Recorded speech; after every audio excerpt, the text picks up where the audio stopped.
좋으신 주님을 찬양합니다. 우리 좌우띠분들과 함께 인사 나누시겠습니다. 주님의 이름으로 사랑합니다. 주님의 이름으로 축복합니다. 건강하시길 바랍니다. 건강하세요. 아프신 분들이 참 많습니다.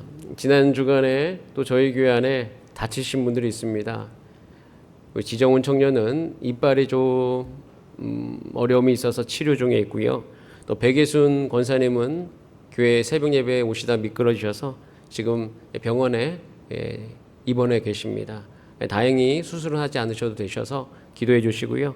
그다음에 이민정 권사님, 지난주에 등록하신 이민정 권사님은 급성 맹장으로 수술하시고 내일 퇴원하시고, 또 김미숙 권사님이 폐렴이 지금 심하십니다. 그래서 병원에 입원하셔서 치료 중에 있습니다.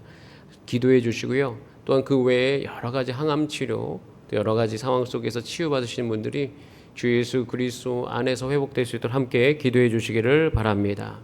이 아프신 분들이 주 안에서 강건하여지고, 저 여러분이 이 세상을 사는 날 동안 우리 육체를 잘 관리해서 주신 사명을 잘 이루게 되기를 함께 기도하겠습니다. 모든 것은 다 지나갑니다. 다 지나가요. 정말 중요하고 내 마음을 아프게 했던 것도 지나가더라고요. 모든 것은 지나가는데 그 가운데 주님을 의지했던 것이 또 그 흔적으로 남아서 우리의 삶 가운데 큰 자산이 되어집니다. 주님을 의지했던 모든 흔적을 남기는 것이 우리의 삶인 것이에요.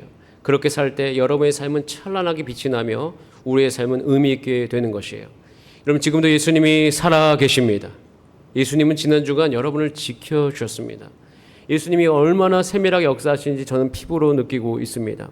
정치 권력, 여러분, 그것이 우리 가운데 가장 힘이 있어 보이나 끝이 있어요. 그리고 짧아요. 하지만 예수님의 능력과 통치는 영원해요. 여러분, 예수님은 이 시대 속에서도 역사하고 계신 줄 믿습니다. 살아계셔요.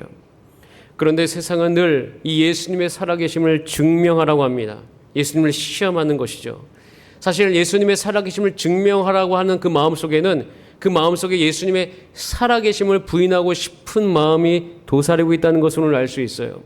우리는 우리 삶을 통해서 강력한 증거로 예수님의 살아계심을 계속 증거하지만 그럴수록 세상은 예수님을 부인하려고 합니다. 왜 이렇게 예수님을 부인하려고 할까요? 그 노력이 계속되는 것은 예수님을 받아들이고 싶지 않기 때문인 것이에요. 예수님은 창조주이시며 구원자이십니다.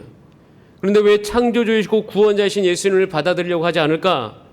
이유는 세상은 창조자, 구원자를 원하는 것이 아니라 오히려 자신이 신이 되기를 원해요. 그러니까 마음껏 부릴 수 있는 요술방망이와도 같은 존재를 원하는 거예요.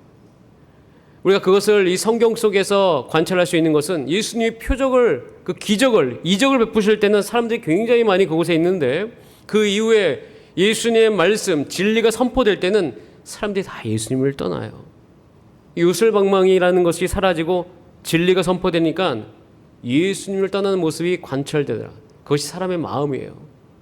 그런 예수님을 향한 태도가 오늘 본문이 아니라 이제 16장 시작될 때 1절에 나오는데요. 우리 같이 한번, 오늘 본문은 아니지만 마태복음 16장 1절을 한번 읽어보겠습니다. 마태복음 16장 1절 시작. 바리새인과 사두개인들이 와서 예수를 시험하여 하늘로부터 오는 표적 보이기를 청하네.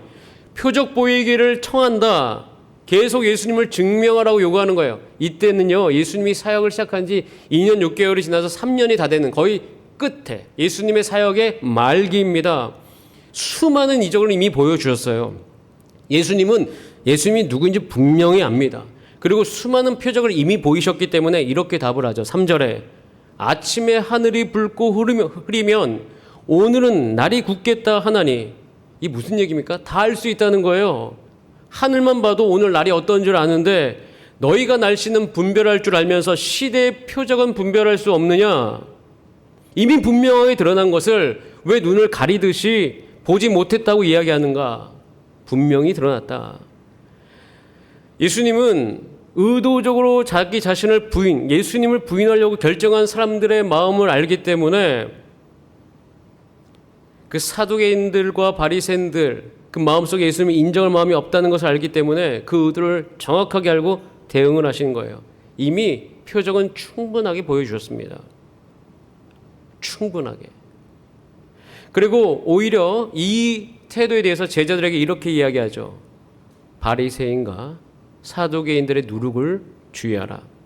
누룩은 부풀게 하는 거잖아요. 우리 천국의 네 번째 속성 중에 하나의 천국은 누룩과도 같다. 그러니까 영향력이 있고 부풀게 한다는 것인데 이 누룩은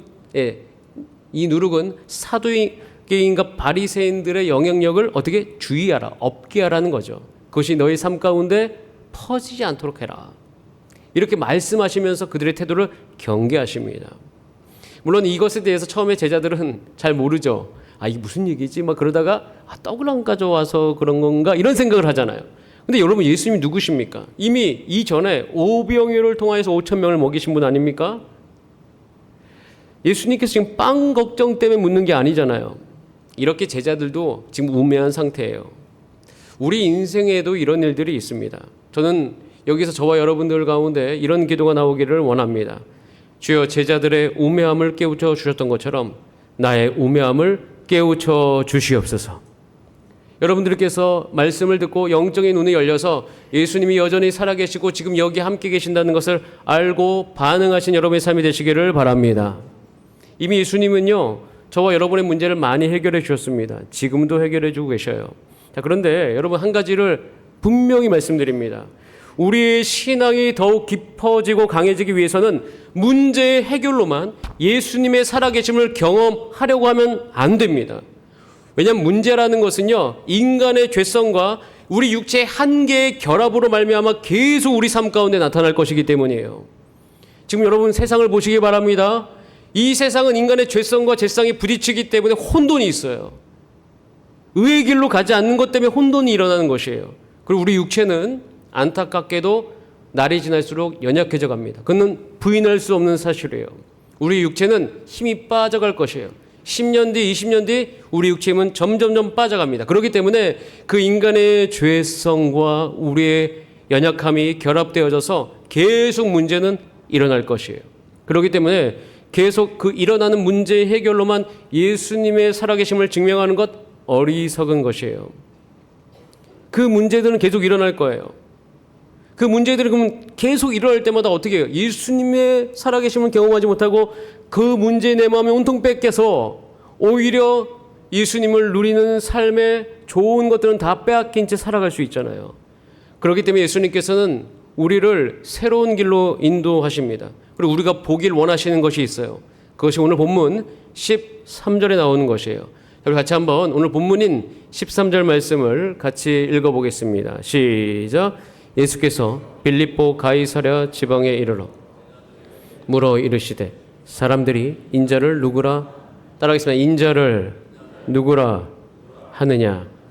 이 질문은 마태복음의 가장 핵심적인 질문이에요. 이 질문으로 마태복음 전후가 나눠집니다. 이 질문 이후에 예수님은 고난의 길을 가십니다. 이 앞에 모든 사역은 이 질문을 위해 하신 것처럼 굉장히 중요한 질문인 것이에요.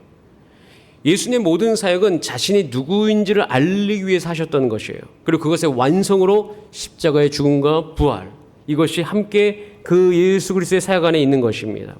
그럼 제가 주일마다 이 마태복음을 여러분과 나누면서 하나님 나라를 말하고 있고 그 나라에 함께 들어갑시다 라고 이야기하고 있습니다.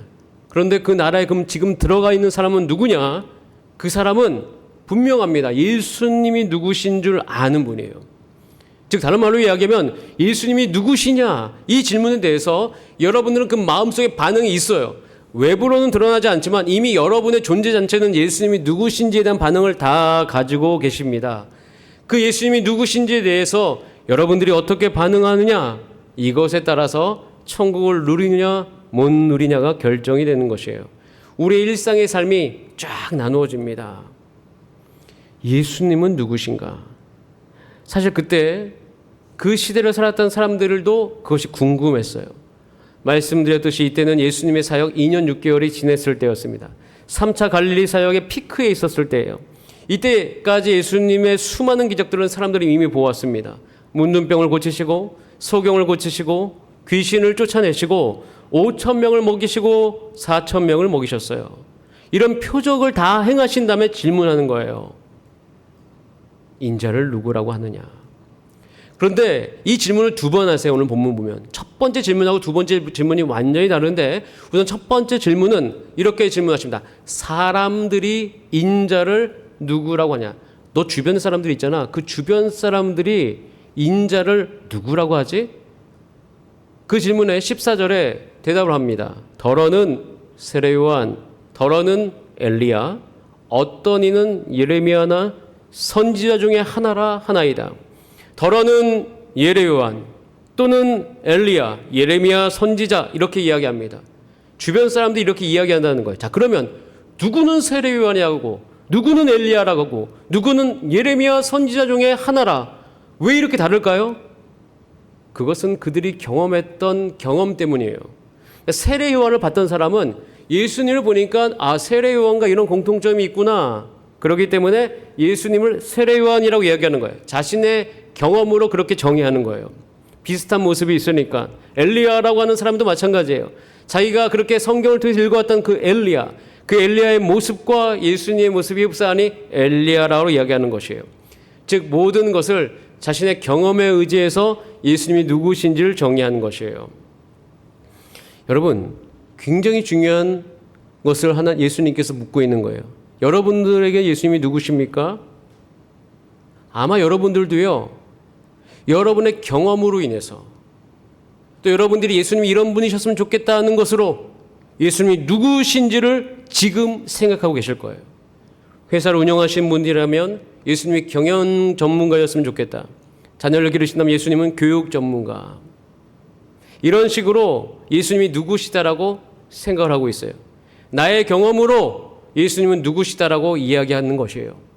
여러분, 이것이 틀리네 맞네 이것을 이야기하는 것이 아니라, 여기서 우리는 이 말씀을 묵상하면서 우리 상태를 볼 수 있어야 되는데, 그것이 뭐냐면 제자들에게 알려주시는 거예요. 지금 예수 그리스도를 보는 시각이 갇혀 있다는 걸 이야기하는 거예요. 어떤 거에 갇혀 있다? 그들의 문화와 정치, 경제적인 시각 안에 딱 갇혀 있다는 거예요. 여러분들도요, 예수님이 누구신가, 그 예수님 보는 시각이 여러분의 자산, 여러분의 경험, 이 시대의 정치, 문화적 시각 안에 갇혀 있을 수 있어요. 원래 예수님이 누구신지에 대한 것은 그런 경험에 의해서 결론을 내리는 게 아니라 예수님의 말씀으로 말미암아 결론을 내리셔야 돼요.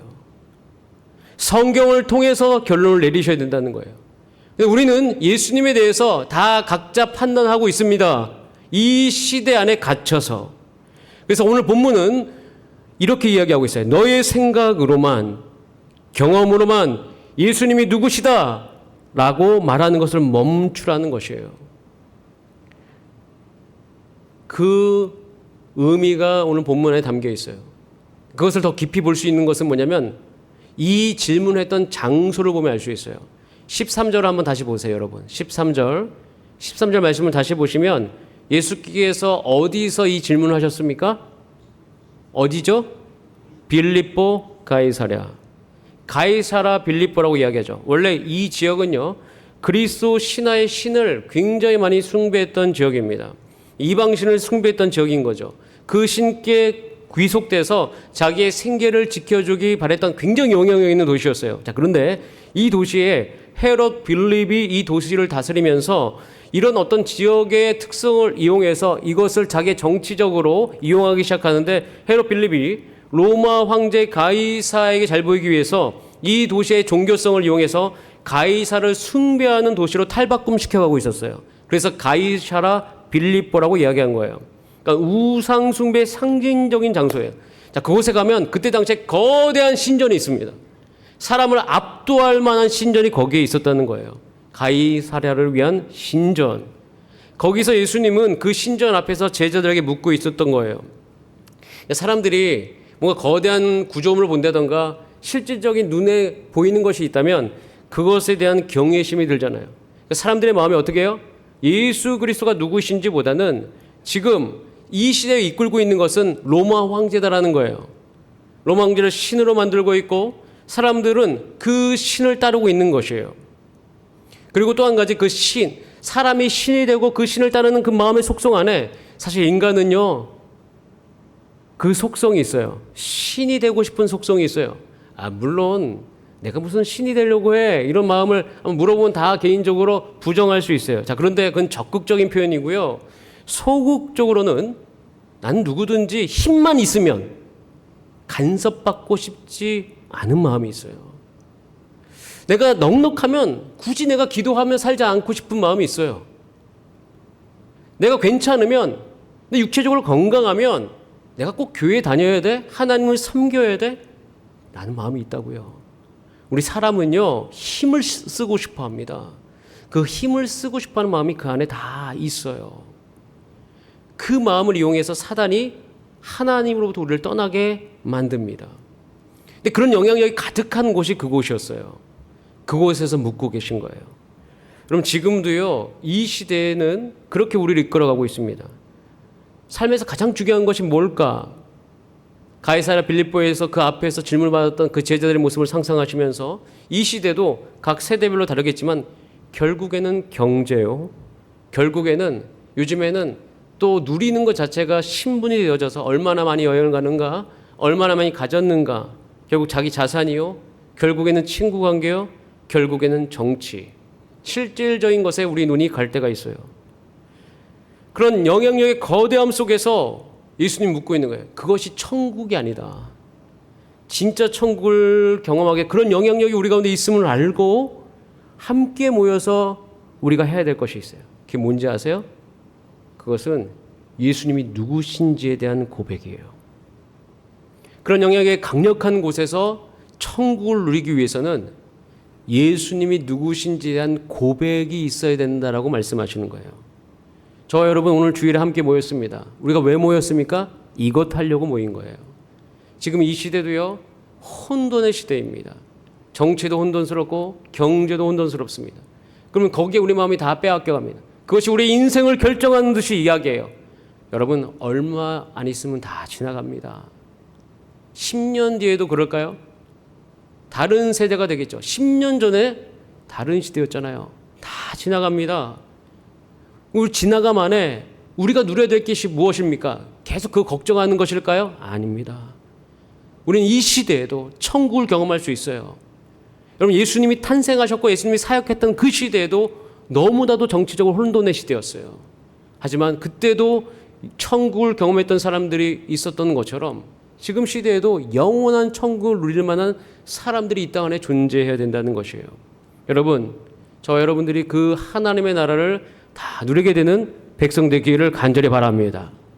자, 그럼 어떻게 하면 이 천국을 우리가 들어갈 수 있는가? 자, 오늘 15절 말씀에 아주 중요한 전환이 나오죠. 자, 우리 15절 말씀을 같이 한번 읽어보겠습니다. 시작. 이르시되 너희는 나를, 여러분 아까 예수님이 처음 하셨던 질문하고 다르죠? 처음 했던 질문은 뭐야? 사람들이 인자를 누구라고 하느냐? 3인칭이에요. 주어도 3인칭.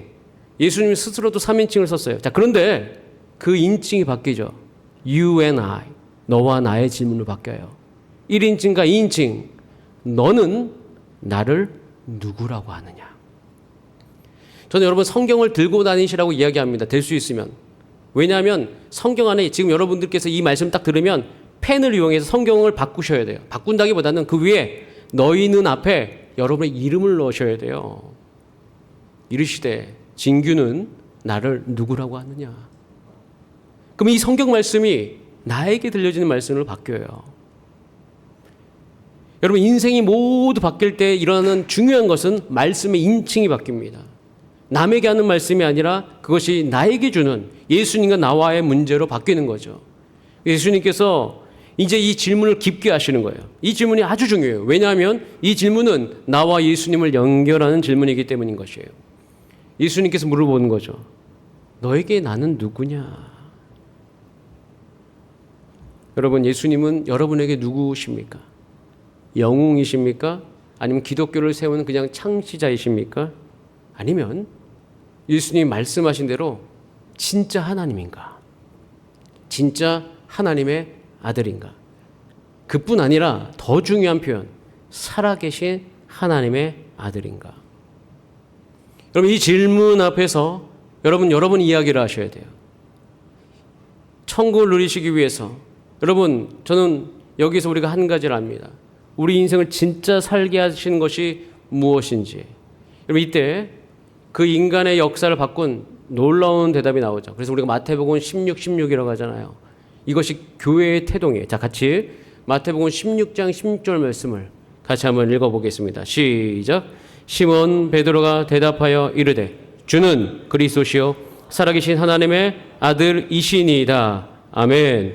이 고백이 교회에 오는 여러분의 마음을 바꾸기 시작합니다. 예수님은 그리스도이십니다. 그리스도란 왕이라는 거예요. 통치가 임한다는 거예요. 그리스도란 제사장이라는 거예요. 내가 하나님께 예배해야 되는 예수 그리스도로 말미암아 예배를 드린다는 거예요. 그리스도라 하면 선지자라는 뜻입니다. 선지자란 하나님의 뜻을 알 수 있도록 돕는 사람이죠. 예수 그리스도. 예수님으로 말미암아 여러분 삶 가운데 하나님의 통치가 임할 것입니다. 여러분들이 온전히 예배를 드릴 거예요. 그뿐 아니죠.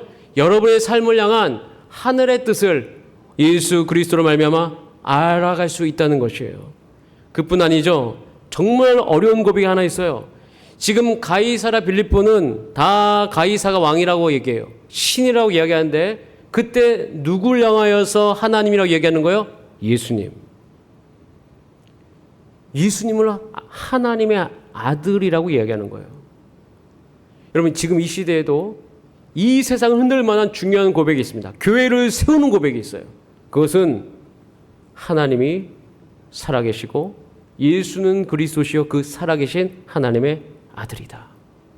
살아계시다 함은 관념이 아닙니다. 철학 덩어리가 아니라 도덕이 아니죠. 실제라는 것이에요. 그럼 지금 예수님이 이곳에 계시는 줄 믿으십니까? 예수님이 여러분 곁에 말씀하신 분이신 것을 믿으십니까? 예수님께서 여러분의 삶 가운데 말씀하시고 여러분이 기도하시면 응답하시는 분이신 줄 믿으십니까? 저는 믿습니다. 예수님은 나의 그리스도이십니다. 나의 왕이세요. 저의 선지자이십니다. 저의 제사장이시죠. 그것이 내 모든 인생을 지금 이끌어가고 있는 것입니다. 그뿐 아니죠. 그분은 살아계십니다. 저는 사실은 이게 처음에 이해가 잘 안 됐어요. 왜냐하면 저는 굉장히 실질적인 사람입니다. 이과생일 뿐만 아니라 수학적 사고 능력을 가지고 있는 사람이 분석적인 사람이에요. 저는 직관력이 떨어졌어요. 굉장히 직관적이지 않습니다. 눈에 보이지 않는 것을 사실로 여기지 않았어요. 그렇기 때문에 제가 이공계를 처음에 전공으로 선택을 했었습니다. 신학을 배울 때 어려웠었어요. 제가 오죽 답답했으면 21살, 2살 때 온누리교회에서 하는 성령 세미나에 찾아갔어요. 왜? 눈에 보이지 않는 성령을 내가 어떻게 그게 실제가 맞나? 그런데 이 고백을 통해서 예수님이 실제가 되었어요. 예수님이 분명히 살아계시. 예수님은 제 지금 46년의 세월 동안 저의 인격을 만들어가고 계십니다. 저의 인생을 만들어가세요. 저의 자녀들을 태생하게 하시는 분이 하나님이십니다. 여러분, 지금 예수님은 살아계시고 장차 심판주로 오실 거예요. 예수님이 살아계신 하나님의 아들이라면 무리를 걷는 것이 무슨 문제가 되겠습니까? 죽었다가 다시 살아가는 것이 무엇이 문제예요? 예수님이 하나님이시라면 불치병 고치시는 거 어려운 일일까요? 결코 그렇지 않습니다. 성경이 믿어지기 시작합니다. 성경을 내가 분석하는 것이 아니라 믿고 누리게 되는 거예요. 여러분, 여기에서부터 교회가 시작됩니다. 그 시작된 교회를 지금까지 2000년 역사 안에, 이제 2100년으로 가는 이 역사 안에 하나님께서는 이루어가고 계시는 거예요. 여러분, 세상이 어지럽습니다. 요즘 복잡합니다. 마음이 힘들어요. 저는 기도합니다. 특별히 지금 다니엘 학교 하고 있고, 그 다음에 다음 세대, 우리 특별히 이 영유아부를 보고 있으면 영유아부 중에 건강하게 잘 자라면 2100년을 맞이하는 애들도 있어요. 우리나라를 이끌었던 많은 인물 중에 1920년대 탄생하신 분들이 굉장히 많아요. 아십니까? 1920년대 탄생하셨던 분들이 우리나라의 모든 정치, 경제, 문화에서 큰 일들을 하셨던 분들이 꽤 많아요. 그들은 2100년까지 갈 수 있어요.